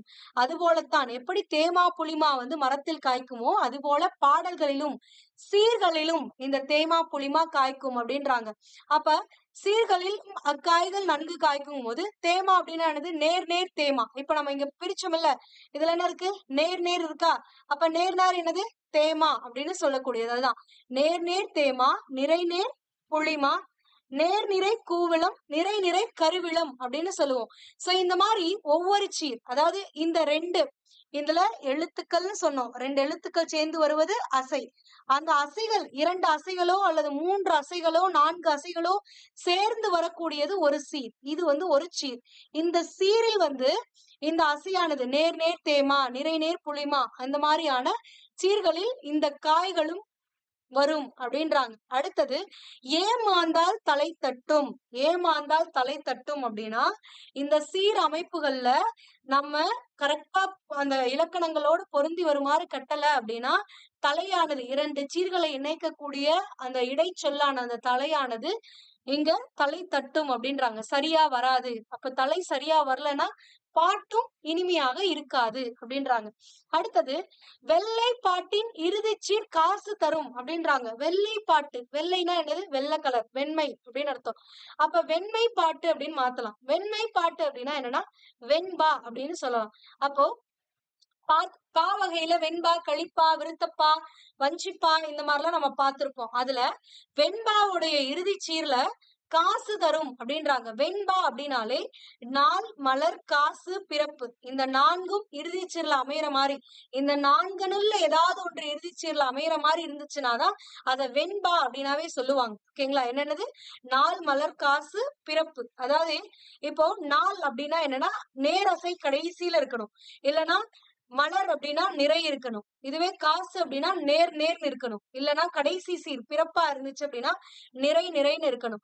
சோ இந்த மாதிரி 4ல ஏதாவது ஒன்று இருக்கிற மாதிரி இருந்தாதான் அது வெண்பா அப்படிம்போம். சோ அப்ப அந்த வெண்பா அப்படின்னா அதுல இறுதி சீர் எதை கொடுக்கும், காசுங்கிற ஒரு இதை கொடுக்கணும் அப்படின்றாங்க. செடியில் பூத்த பூ மீது தங்கும், வண்டு தங்கும் அப்படின்றோம். செடியில பூ பூத்துச்சுன்னா அதுல இருக்கக்கூடிய தேனை உறிஞ்சுவதற்காக வண்டு என்ன பண்ணும், அந்த செடியில் அந்த பூ மீது தங்கும். அதுபோல நல்ல புலவர்களுடைய பாடல்களில் கீர்த்தி தங்கும் அப்படின்றாங்க. கீர்த்தி அப்படின்னா புகழ் அப்படின்னு அர்த்தம். சோ நல்ல பாடல் இயற்றினாங்க அப்படின்னா அந்த புலவர்களுடைய பாடல் மீது என்ன இருக்கும், புகழ் இருக்கும். இன்றைக்கும் கம்பராமாயணத்தையும் சிலப்பதிகாரத்தையும் இந்த சுரதா அவர்களுடைய பாடல்களையும் நம்ம படித்து மகிழ்கிறோம். ஏன், அவர்களுடைய பாடல்கள்ல அந்த மாதிரியான சுவை இருக்கின்றது. அப்ப நல்ல பாடல்களை இயற்றியிருக்கிறார்கள் அந்த புலவர்கள். அதனாலதான் இன்றளவும் நம்ம அந்த புகழோடு அவர்களுக்கு இந்த நம்ம போய் பாக்குறோம்னாவே அது அவங்களுக்கு ஒரு புகழ் தான். சோ அந்த மாதிரி கீர்த்தி தங்கும் அப்படின்றாங்க. சாமானிய மக்களுக்கும் விளங்கும் வண்ணம் தமிழ் கவிதை தர வேண்டும் இந்நாளில். அதாவது இந்த காலத்துல ஒருத்தங்க சாதாரணமா படிச்சா கூட அவங்களால அதை புரிஞ்சுக்க முடியணும், அந்த மாதிரி இருக்கிற மாதிரி கவிதையை தர வேண்டும் அப்படின்றாங்க. சோ இப்ப நம்மளுக்கு இந்த பாடல் படிக்கும் பொழுது நம்மளுக்கு பொருள் புரிஞ்சது இல்ல, எளிதா புரிஞ்சிச்சு இல்ல, இலக்கணங்கள் மாதிரி சாரி இலக்கியங்கள் மாதிரி நம்மளுக்கு கொஞ்சம் கஷ்டமா இல்ல. சோ அந்த மாதிரி எளிய நடையில சாமானிய மக்களுக்கும் விளங்குற மாதிரி தமிழ் கவிதைகளை தரணும் அப்படின்றாங்க. சோ இதுதான் இந்த பாடலுக்கான பொருள். மறுபடியும் பார்க்கலாமா? தேமா, அதாவது தேன் போன்ற மாங்கனிகளும் புளிப்பு சுவை இருக்கக்கூடிய மாங்கனிகளும் மரத்தில் காய்க்கும். எப்படி தேமாவும் புளிமாவும் மரத்தில் காய்க்குமோ அதே மாதிரி இந்த தேமா புளிமாலாம் சீர்கள்ல கூட காய்க்கும் அப்படின்றாங்க. அது மட்டும் இல்ல, இந்த சீர்கள்ல ஒழுங்கா நம்ம கட்டல அப்படின்னா, இந்த சீர்கள் அசை, சீர், தொடை, இயைபு, மோனை, எதுகைன்ற மாதிரி அந்த யாப்பிலக்கணம் அமையும் மாதிரி நம்ம கட்டல அப்படின்னா 2 சீர்களுக்கு நடுவுல வந்து தலையானது சரியா வராது. அப்ப தலை தட்டும். வெண்பாவுடைய இறுதிச் சீர்ல நாள், மலர், காசு, பிறப்பு அப்படின்னு 4 வகையான அசைகள் இருக்கணும். சோ அந்த மாதிரி இல்ல அப்படின்னா அந்த இறுதிச் சீர்ல காசு தரும் அப்படின்றாங்க. ஏன்னா வெண்பால காசும் ஒரு உறுப்புத்தான். அப்ப இது இருக்கணும் அப்படின்றாங்க. செடியில பூத்த பூக்கள் மீது எப்படி வண்டு வந்து தங்குமோ அது மாதிரி நல்ல புலவர்களுடைய பாடல்கள்ல புகழ் வந்து சேரும் அப்படின்றாங்க. இப்போ சுரதாவுடைய பாடல்கள் நல்ல இனிமையா இருக்கிறதுனாலதான் நம்ம என்ன பண்றோம், நல்ல கருத்துக்களோட இருக்கிறதுனாலதான் நம்ம வந்து பாக்குறோம். சோ அப்ப இது வந்து கீர்த்தி, புகழ் அப்படின்னு அர்த்தம். அடுத்தது, இந்த மாதிரியான பாடல்கள் சாமானிய மக்களுக்கும் விளங்கும் வண்ணமாக தமிழ்ல எழுதணும் அப்படின்றாங்க. புரிஞ்சுதா? அடுத்தது கடைசி பாடல். எருவினிலே பயிர் விளையும், சிறந்த கேள்வி எழுப்புவதால் ஆராய்ச்சி விளையும், அந்த இரவினிலே குளிர் விளைவிக்கும், நுணுக்கத்தோடு எழுத எண்ணி முன்னோர் போல் கற்று வந்தால் அறம்பொருள்கள் உள்ளத்தில் விளையும், மிஞ்சும் அறிவினிலே புகழ் விளையும், இவற்றையெல்லாம் பெரும்பாலும் அறியாமல் எழுதுவோருக்கு புகழெங்கே சிறப்பெங்கே விளையக்கூடும் அப்படின்றாங்க. அதாவது எருவினிலே பயிர் விளையும். எருவு அப்படிங்கிறது இந்த சாணங்கள் எல்லாம் சேர்ந்தது. சோ அதெல்லாம் வந்து இந்த பயிர்களுக்கு வந்து சத்துக்களை தரக்கூடியது. ஏன்னா அது ஒரு தொழு உரமாக பயன்படுத்தக்கூடியது. சோ அந்த மாதிரி எருவானது பயிர்களுக்கு சத்து கொடுக்கக்கூடிய ஒரு உரமாக பயன்படும். அதனால அது வந்து அந்த பயிர்களை விளைவிக்கும். சிறந்த கேள்வி எழுப்புவதால் ஆராய்ச்சி விளையும். இந்த குழந்தைங்க எல்லாம் கேள்விகள் கேட்டுட்டே இருப்பாங்க. குழந்தைகள்னு இல்ல, இப்ப நம்ம படிக்கிறவங்கள இப்ப கூட நான் ஏதாவது ஒரு பொருளுக்கு, ஏதாவது ஒரு சொல்லுக்கு ஒரு பொருள் சொல்லாம போயிட்டேன் அப்படின்னா நீங்க என்ன பண்ணுவீங்க, கமெண்ட்ல போடுவீங்க இந்த வார்த்தைக்கு என்ன பொருள் அப்படின்னு. சோ இந்த மாதிரி நீங்க பல கேள்விகள் கேட்கும் பொழுது, ஆராயும் பொழுதுதான் அது உங்களுக்கு வந்து அறிவு அப்படிங்கிற அந்த பயனானது விளையும். அதனாலதான் சோ அப்ப சிறந்த கேள்வி எழுப்புவதால் ஆராய்ச்சி விளையும் அப்படின்றாங்க. நல்ல கேள்விகள் தோன்றுனாதான் நம்ம அதை பத்தி ஆராய ஆரம்பிப்போம். ஆராய ஆரம்பிக்கும் பொழுதுதான் நம்மளுக்கு அறிவு வந்து பயனாக விளையும். சோ அதனால சிறந்த கேள்விகள் எழுப்புவதால் ஆராய்ச்சியானது விளையும். புரியுதா நான் என்ன சொல்ல வரேன்னு? அதாவது நம்ம அதிக அளவு கேள்விகள் நம்ம மனதுல தோன்றும் பொழுது அந்த கேள்விகளுக்கான விடைகளை தேட ஆரம்பிப்போம். அந்த விடைகளை தேடுவதுதான் ஆராய்வது அப்படிங்கிறது. சோ அப்ப அந்த சிறந்த கேள்விகள் தான் ஆராய்ச்சிக்கு வழிவகுக்கும். அந்த ஆராய்ச்சி தான் ஒரு புதிய பொருளுக்கான கண்டுபிடிப்புக்கான ஒரு விளைவாக இருக்கலாம். இல்ல ஏதாவது ஒரு பயனை நம்மளுடைய கேள்விக்கு சரியான பதிலை தரக்கூடிய ஒன்றாக அமையும். சோ அதுதான் சிறந்த கேள்வி எழுப்புவதால் ஆராய்ச்சி விளையும். அந்தி இரவிலே குளிர் விளையும். அந்தி இரவிலே அப்படின்னா இந்த மாலை நேரத்துல அப்படியே இரவு இறங்கும் பாருங்க. சோ அந்த இருளானது சூழும் பொழுது குளிர்ச்சியா இருக்கும் அப்படின்றாங்க. அந்த வெயில் தணிஞ்சு அப்படியே குளிர்ச்சியானது பரவ ஆரம்பிக்கும். சோ அதுதான் அந்தி இரவினிலே குளிர் விளைவிக்கும். நுணுக்கத்தோட எழுத எண்ணி முன்னோர் போல் கற்று வந்தால், நுணுக்கத்தோடு எழுத எண்ணி முன்னோர் போல் அப்படின்னா நுணுக்கத்தோடு எழுதணும், நுணுக்கத்தோடு பல விஷயங்களை கத்துக்கணும் அப்படின்னு நம்ம முன்னோர்கள் கற்றுக்கொண்டு வந்த மாதிரி நம்மளும் எல்லாத்தையும் பொருள் புரிந்து படித்தறிந்து கற்க வேண்டும்.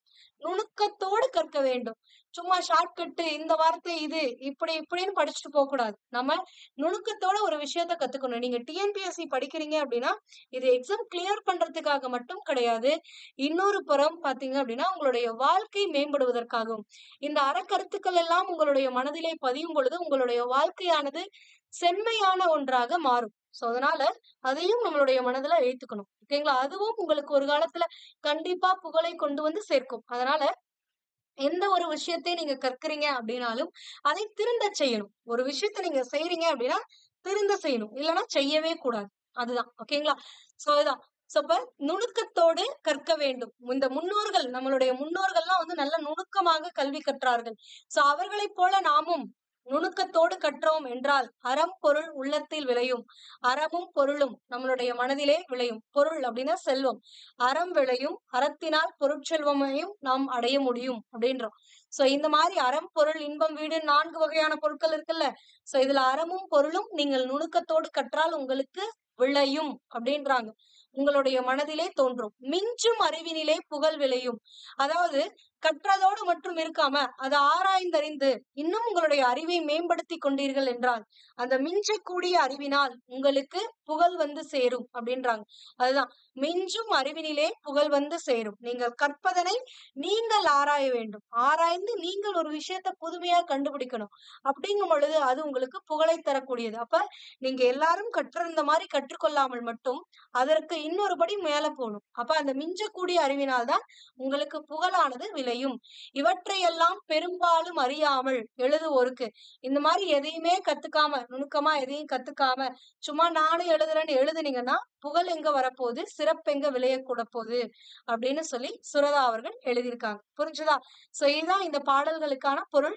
ரொம்ப நேரம் ஆயிடுச்சு, அதனால நம்ம மறுபடியும் அந்த ரீகால் பண்றதுக்கான டைம் கிடைக்கல. பட் இருந்தாலும் நம்ம ஷார்ட்டா கொஞ்சம் ரீகால் பண்ணிக்குவோம். ஏன்னா ரீகால் அப்படிங்கிறது ரொம்ப இம்பார்ட்டன்ட். ஓகேங்களா? வானம் வேற, வான்வெளியில் இருக்கக்கூடிய அந்த நிலவும் செங்கதிரும் முகிலும் வேற, மண் வேற, மண்ணோடு கலந்திருக்கக்கூடிய அந்த மணல்ங்கிறது வேற, அதே மாதிரி பனித்துளி வேற, மலைத்துளி வேற, புண் வேற, வீரர்கள் போர்க்களத்துல பெறக்கூடிய அந்த விழுப்புண், புகழுடைய புண் அது வேற. அதே மாதிரி சாதாரணமாக நம்ம ஒரு விஷயத்த பார்க்கக்கூடிய நம்மளுடைய கண் வேற, கல்வி கற்றவர்கள் அதே விஷயத்த பார்க்கக்கூடிய அந்த பார்வை வேற மாதிரி இருக்கும்.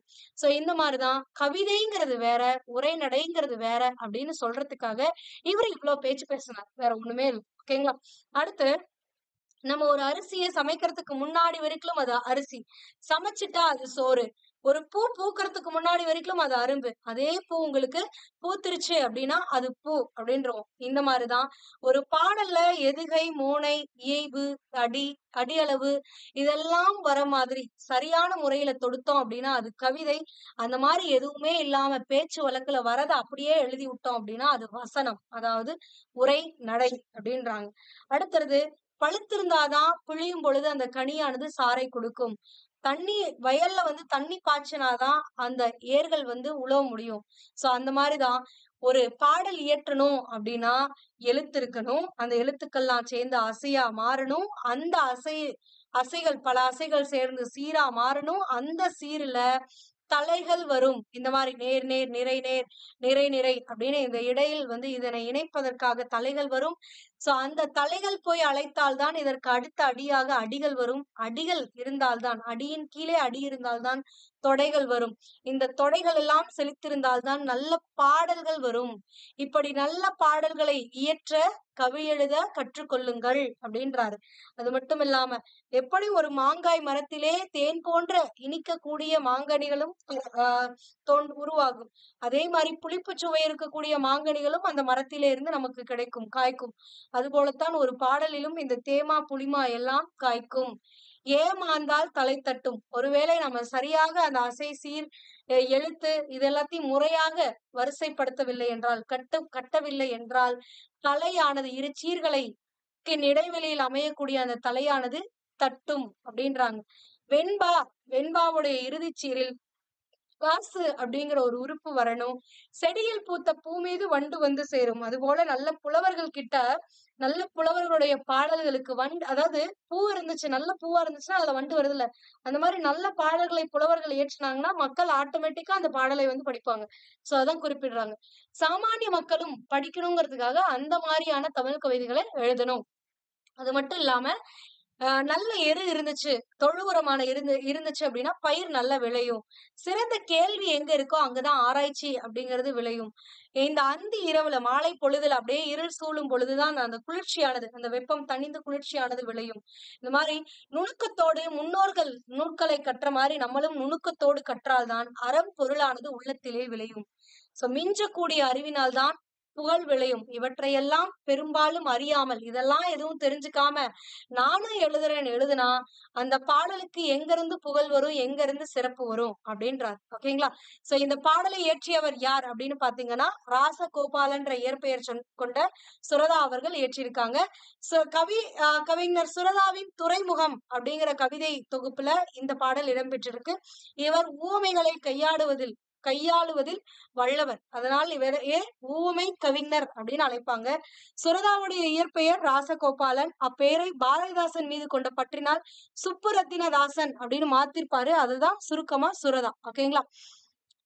அடுத்தது முழுக்க முழுக்க கவிதைகளை கொண்ட காவியம் என்ற இதழை நடத்தியதோடு, அதாவது முழுக்க முழுக்க கவிதைகளையே கொண்ட காவியம் அப்படிங்கிற ஒரு இதழை, காவியம் அப்படிங்கிற இதழை இவர் நடத்தியிருக்காரு.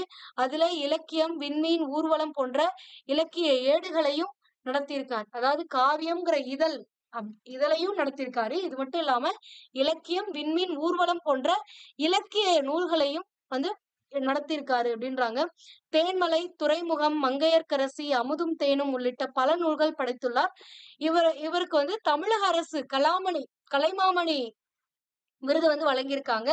பாரதிதாசன் விருதும் இவர் பெற்றிருக்காரு.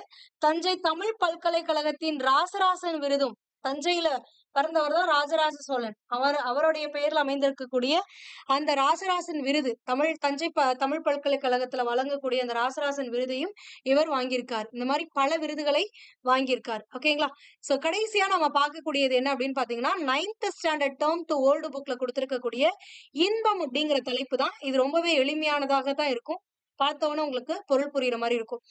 பழந்தமிழ் கற்றல் இன்பம், அதாவது பழந்தமிழ் நூற்களை, அதாவது பழமையான தமிழ் நூற்களை கற்பது இன்பத்தை கொடுக்கும். ஏன்னா இலக்கியங்கள்லாம் படிக்கும் போது அடடே இவ்வளவு சுவையானதா, அப்படியே மகிழ்ச்சி பொங்குற மாதிரி இருக்கும். அந்த காதல் காவியங்கள் எல்லாம் அமைந்திருக்கிற மாதிரி அந்த சங்க இலக்கியங்கள்லாம் இருக்கும். இப்ப நம்ம அனுபவிக்கிறதெல்லாம் அப்ப அவங்களே அனுபவிச்சிருப்பாங்க. அதெல்லாம் பார்க்கும்போது அடடே நம்மள மாதிரியே தான் அவங்களும் வாழ்ந்திருக்காங்க, நம்மளுக்கு என்ன தோணுச்சோ அதேதான் அவங்களுக்கும் தோணுது அப்படின்ற மாதிரி. இந்த ஒரு விஷயம் மட்டும் இல்ல, பல விஷயங்கள்ல எல்லா ஆஸ்பெக்ட்லயுமே வந்து அந்த மாதிரி நம்மளுக்கு தோன்றும் அந்த இலக்கியங்களை படிக்கும் பொழுது. சோ அந்த மாதிரி ஒரு வகையான இன்பத்தை தரக்கூடியதுதான் இந்த பழைய இலக்கியங்கள் எல்லாம். பல நாடு சுற்றல் இன்பம் அப்படின்றாங்க. பல நாடுகளை சுற்றி பார்த்தால் நமக்கு என்ன கிடைக்கும்? இன்பம் கிடைக்கும். சோ பல நாடுகளை சுற்றுவதனால் இன்பம் கிடைக்கும். எழுந்திடு புதுமை தன்னை ஏற்றிடல் வாழ்வுக்கு இன்பம் அப்படின்றாங்க. இது ரொம்பவே முக்கியமான ஒரு வரி, நோட் பண்ணிக்கோங்க. எழுந்திடு புதுமை தன்னை ஏற்றிடல் வாழ்வுக்கு இன்பம் அப்படின்றாங்க. அதாவது நம்மளுடைய வாழ்க்கை இன்பமானதாக இருக்கணும் அப்படின்னா காலத்திற்கேற்ற அந்த புதுமைக்கேற்றவாறு நம்மளை நாம் மாத்திக்கொள்ள வேண்டும். பழசுலயே புடிச்சிட்டு தொங்கிட்டு இருந்தோம்னு வச்சுக்கோங்க, மத்தவங்க பண்றதை பார்த்து நம்மளுக்கு கோபமும் நிம்மதி இல்லாத ஒரு வாழ்க்கையும் தான் வருமே தவிர எதுவும் மாறாது. அதனால இந்த காலம் மாறுவதற்கு ஏற்ப நம்மளுடைய மனதையும் நாம் மாற்றிக்கொள்ள வேண்டும். அந்த மாற்றத்தை நம்மளுடைய மனதிலே ஏற்றிக்கொள்ள வேண்டும். அப்படி ஏற்றினால்தான், அந்த புதுமையினை ஏற்றினால் மட்டுமே நம்முடைய வாழ்க்கையானது இன்பமாக இருக்கும். எக்ஸாம்பிள் என்ன அப்படின்னு பாத்தீங்கன்னா, இப்ப இந்த கால பிள்ளைகள் செய்யக்கூடிய ஒரு சில விஷயங்கள்லாம் நம்மளுக்கு பிடிக்காது. இல்லைன்னா இந்த காலத்துல சடங்குகள் வேணாங்கிறோம், ஆனால் ஒரு முன்னோர்கள் என்ன பண்றோம், சடங்குகளோட ஒன்றி இருக்கின்றோம். ஒரு சில மூட நம்பிக்கைகளையும் அவர்கள் அப்படி பிடிச்சுக்கிட்டு இருக்காங்க. அந்த சடங்குகள் நம்ம வேணாங்கிறோம். அப்படிங்கும் பொழுது நம்மள மாதிரி மாறல. இப்ப அவங்களுடைய குழந்தைகள் அந்த சடங்குகளை செய்ய மாட்டேன்னு சொல்லும் பொழுது அவங்களுக்கு கஷ்டமா இருக்கும். சோ அப்ப அந்த காலத்துக்கு ஏத்த அந்த மாறுபாடுகளை நம்ம கொண்டு வரணும் அப்படின்றாங்க. சோ அதுதான். சோ இந்த மாதிரி இது ஒண்ணு மட்டும் கிடையாது, பல விஷயங்கள் எக்ஸாம்பிளா சொல்லலாம். சோ அது ஒவ்வொரு காலத்தின் புதுமைக்கு ஏற்றவாறு நம்ம மாத்திக்கணும். இல்லைன்னா நம்ம பழசையா புடிச்சிட்டு தொங்கிட்டு இருந்தோம்னா அது மத்தவங்க ஒருத்தவங்க புதுமையா பண்ணும் பொழுது நம்மளுக்கு அது கஷ்டமா தான் இருக்கும். அருவெருப்பா இருக்கலாம், ஒரு சில நேரங்கள்ல முகச்சுளிப்பா இருக்கலாம். இந்த மாதிரி பல துன்பங்கள் நேரிடும். அதனால அந்த புதுமையை தங்கிட்ட ஏத்திக்கணும் அப்படின்றாங்க. குழந்தையின் தளிர்க்கைப்பட்ட கூழினை உண்பது இன்பம் அப்படின்றாங்க. அதாவது குழந்தையுடைய தளிர் அப்படின்னா என்னது? கொழுந்து அப்படின்னு அர்த்தம்.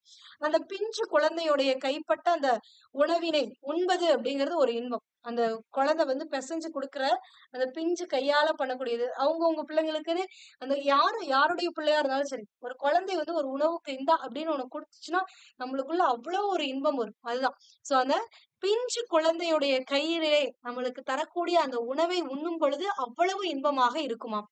இழந்ததை பெறுதல் இன்பம். நம்ம ஒரு விஷயத்தை இழந்துட்டோம், அப்ப அதை மறுபடியும் நம்ம மீட்டு எடுத்துட்டோம் அப்படிங்கும் பொழுது அப்போ நம்மளுக்கு அவ்வளவு ஆனந்தமாக இருக்குமா.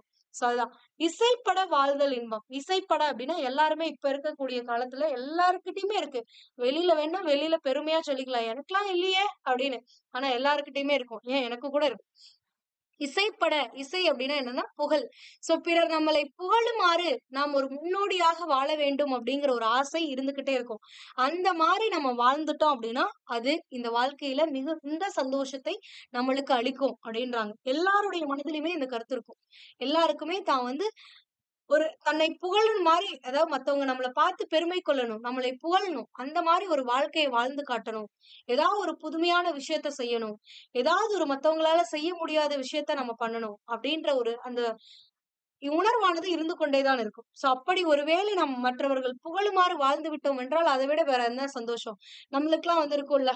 சோ நானே வந்து பார்த்திருக்கேன் ஒரு சில கமெண்ட்ஸ்லாம் நல்லா புரியுது அப்படிங்கும் அப்போ நம்ம சொல்லக்கூடிய விஷயம் உங்களுக்கு புரிஞ்சிருச்சு அப்படிங்கும் பொழுது அந்த புகழ்ச்சி எனக்கு நல்ல புரியுற மாதிரி நடத்திட்டீங்க அப்படிங்கிற அந்த ஒரு வார்த்தையானது எங்களுக்கு ஆனந்தத்தை கொடுக்கும்.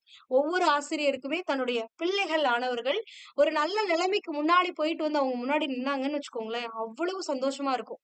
சோ அந்த மாதிரிதான் அவங்கள பொறுத்த வரைக்கும் அதுதான் அவங்களுடைய புகழ். சோ அந்த மாதிரி மேம் நீங்க அன்னைக்கு பண்ணீங்க மேம், அதனாலதான் நான் இன்றைய வரைக்குமே அந்த நன்றி கடனோட இருக்கேன் என்னுடைய ஆசிரியர்களுக்கு. சோ நீங்க அன்னைக்கு சொல்லி கொடுத்ததுனாலதான் அரசு பள்ளியில பயின்றா கூட இந்த ஒரு நிலைமைக்கு நான் இருக்கேன் அப்படின்னா அதற்கு நீங்க தான் காரணம். சோ அப்படின்னு நம்ம போய் அவங்க கிட்ட சொல்லும் பொழுது அது அவங்களுக்கு ஒரு இன்பம். சோ அந்த புகழ்தல்.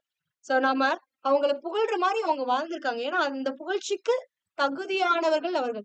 அந்த புகழ்ச்சிக்கு ஏற்ற செயல்களை அவர்கள் செய்திருக்கிறார்கள். அதனாலதான் புகழானது அவர்களை தேடி போகின்றது. சோ அப்படிங்கும்போது அந்த புகழ்தலோடு இருப்பது, அந்த புகழ்ச்சி கிடைக்கும் பொழுது அவர்களுக்கு இன்பமாக இருக்கும் அந்த வாழ்க்கை அப்படின்றாங்க. சோ அதுதான். அதாவது பழமையான இலக்கிய நூல்களை கற்கும் பொழுது இன்பம் கிடைக்கும். அது மட்டும் இல்லாமல் பல நாடுகளை சுற்றி சுற்றுலா பயணம் போகும் பொழுது இன்பமா இருக்கும். புதுமையாக இந்த காலங்களில் ஏற்படக்கூடிய புதுமைகள் எல்லாம் தன்னோடு ஏற்றிக்கொள்ள வேண்டும். அப்படி இருந்தால் வாழ்க்கையும் இன்பமாக இருக்கும். குழந்தைகள் தன்னுடைய பிஞ்சு கைகளால் உணவினை பிசைந்து கொடுக்கக்கூடிய அந்த உணவினை உண்பது இன்பம். அது மட்டும் இல்லாமல் இழந்த பொருளினை பெரும் பொழுது கிடைக்கும் இன்பம். இசைப்பட வாழும் பொழுதும் இன்பமானது கிடைக்கும் அப்படின்றாங்க. அடுத்தது இது மட்டுமா அப்படின்னா அடுத்த முக்கியமான ஒரு விஷயத்துக்கு வராங்க. கற்றவர் முன் தாம் கற்ற கல்வியை கூறல் இன்பம், வெற்றியை வாழ்வில் சேர்க்கும் வினைப்பல புரிதல் இன்பம், சிற்றின கையவரோடு சேராது வாழ்தல் இன்பம், பெற்றதை வழங்கி வாழும் பெருங்குணம் பெறுதல் இன்பம் அப்படின்றாங்க. அதாவது கற்றவர் முன் தாம் கற்ற கல்வியை கூறல் இன்பம். ஒரு பெரிய கற்றவர்கள் நிறைந்திருக்கக்கூடிய ஒரு அவையிலே நம்ம கத்துக்கிட்ட ஒரு விஷயத்த போய் சொல்லும் பொழுது அப்போ வரக்கூடியதும் அது ஒரு வகையான இன்பம் அப்படின்றாங்க. வெற்றியை வாழ்வில் சேர்க்கும் வினைப்பல புரிதல் இன்பம். உங்களுடைய வாழ்க்கையில் வெற்றியை தரக்கூடிய வெற்றிக்காக ஒரு இலக்கு இருக்கும். அதை அடைவதற்காக அதனை வெற்றி கொள்வதற்காக நீங்கள் செய்யக்கூடிய செயல்களிலே உங்களுக்கு இன்பமானது இருக்கும். இது நான் வந்து காலேஜஸ்ல அப்பப்போ சொல்லக்கூடிய ஒரு அறிவுரையாவே இருக்கும். அதாவது உனக்கு என்ன புடிச்சிருக்கோ அத பண்ணு. மத்தவங்க சொல்றாங்க அப்படிங்கிறதுக்காக அவனோட பேஷன நீ பேஷனா நினைச்சுட்டு போவாத. உனக்கு என்ன வரும்? உனக்கு என்ன புடிச்சிருக்கு? அத நீ ஃபாலோ பண்ணு. அப்போ வந்து நீ அந்த விஷயத்துல அலுப்பே கொள்ளாம அந்த வேலைய உன்னால செய்ய முடியும். இப்போ நானும் படிச்சுட்டேன் அப்படிங்கிறதுக்காக இப்ப நான் சிவில் இன்ஜினியரிங் படிச்சேன். ஆனா நான் இன்னைக்கு உங்களுக்கு கிளாஸஸ் எடுத்துட்டு இருக்கேன். காலேஜஸ்ல கிளாஸஸ் எடுத்துட்டு இருக்கேன். சோ இந்த மாதிரி எனக்கு புடிச்சது இந்த டீச்சிங். அதனாலதான் நான் முன்னாடி வந்தேன்னு நான் நம்புறேன். சோ நம்மளுக்கு புடிச்ச தொழில செய்யும் பொழுது மனம் நிறைவாக இருக்கும். மனமானது சந்தோஷமாக இருக்கும். நிம்மதியா தூங்க முடியும். இன்னைக்குமே 11:30 மணி 12:30 வரைக்கும் நம்ம கிளாஸ் எடுத்தா கூட அடுத்து ஒரு 5 மணி நேரம் எந்த ஒரு கவலையும் இல்லாமல் என்னால் தூங்க முடியும். அதற்கு காரணம் என்னுடைய வாழ்க்கையில என்னுடைய இலக்கு என்னவோ அந்த வெற்றியை அடைவதற்காக நான் அந்த செயல்களை செய்கின்றேன்.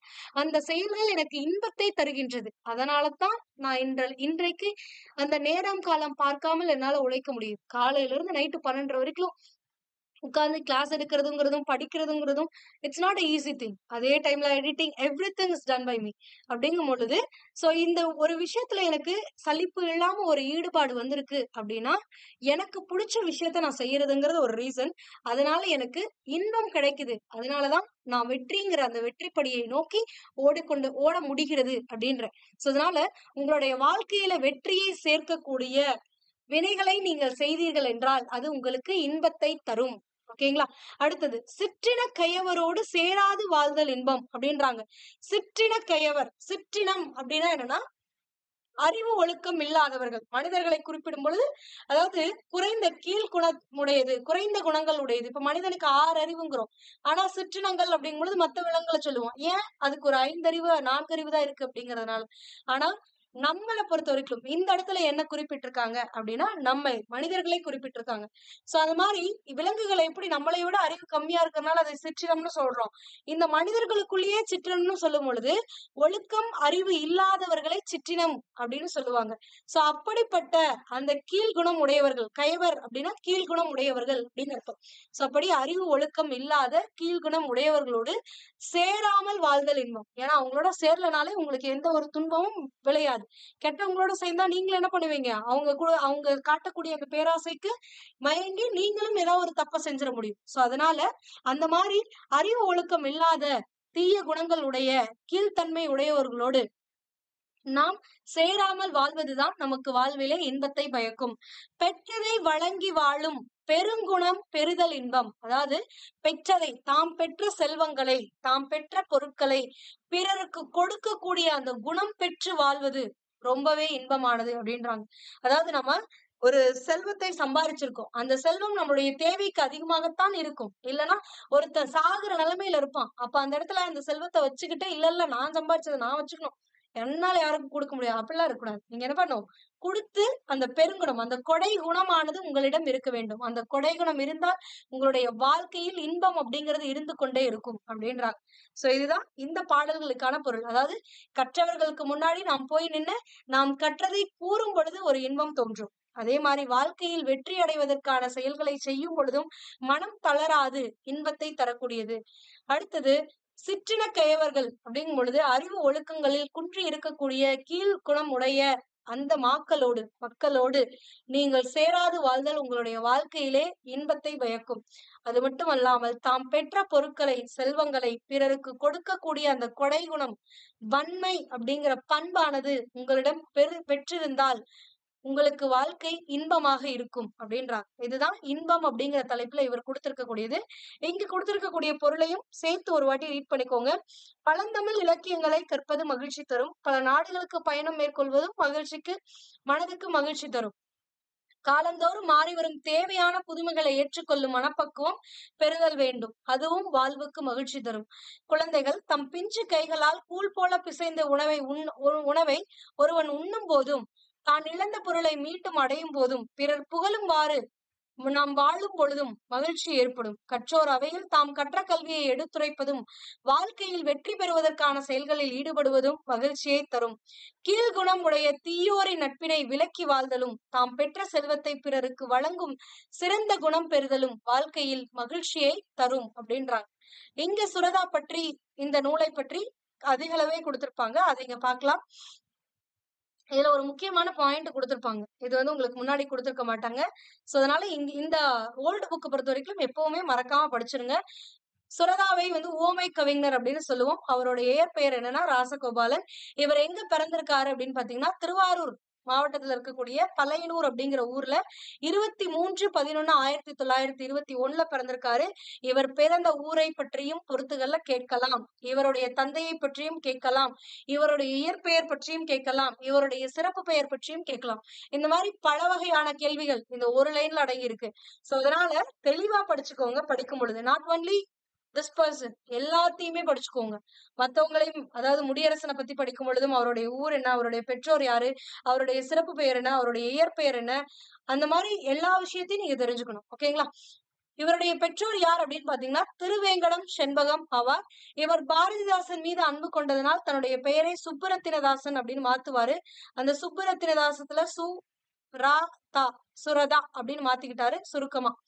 தேன்மலை, துறைமுகம், சுவரும் சுண்ணாம்பு, சுரதாவின் கவிதைகள் முதலியவை கவிதை நூல்களை சுரதா இயற்றியுள்ளார். தேன்மலை என்னும் கவிதை நூல் தமிழக அரசின், இது நோட் பண்ணிக்கோங்க, ப்ரீவியஸ் இயர்.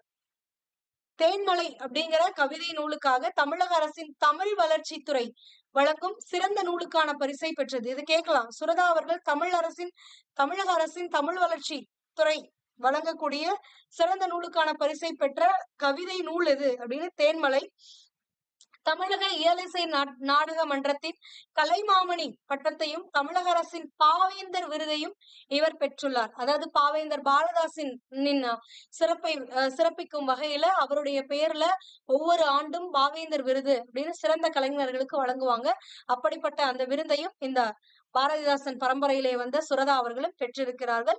தேன்மலை நூலுல இயற்கையலில் முதலாக ஆராய்ச்சி ஈராக 16 பகுதிகள் கவிதைகள் இடம்பெற்றுள்ளன. அதுல தேன் துளிகள் என்னும் பகுதியில இப்ப நாம பார்த்த தேன் துளிகள், தேன் வந்து மகிழ்ச்சி கொடுக்கக்கூடியது, இனிமையானது, அந்த மாதிரி இருக்கக்கூடிய இந்த இன்பம் அப்படிங்கிற தலைப்புல நம்மளுக்கு பாடல்கள் கொடுத்திருக்காங்க. ஓகேங்களா? சோ இவ்வளவுதான் உங்களுக்கு சுரதாவை பத்தி இந்த புக்ல கொடுத்திருக்கக்கூடியது. இது இல்லாம உங்களுக்கு மொழிநயம் பாராட்டுக, இந்த மாதிரி கற்பவை கற்றபின்னு, படித்திடுவோம், படிப்போம், பழகிடுவோம், அந்த மாதிரிலாம் கொடுத்திருப்பாங்க. சோ அதெல்லாம் வந்து அதுல என்னென்ன லெசன்ஸ் பாக்குறோமோ அப்ப பாத்துக்கலாம். ஓகேங்களா?